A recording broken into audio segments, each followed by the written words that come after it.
Pronti? Partenza. Via! Non siete allenati per una maratona? Questa è una maratona che si può correre anche seduti in poltrona. Non stiamo scherzando. Vi invitiamo ad una maratona di lettura.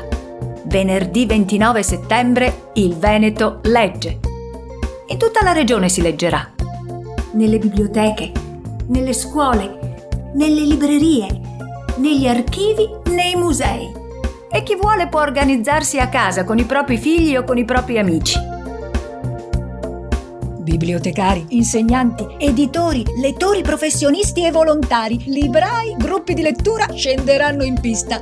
Cosa aspettate ad unirvi a noi?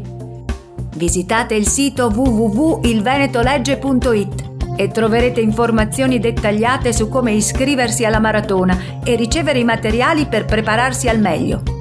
Per arrivare senza il fiatone alla fine della lettura, allenarsi un po' non guasta. Il Veneto legge. Segna la data e seguici passo dopo passo.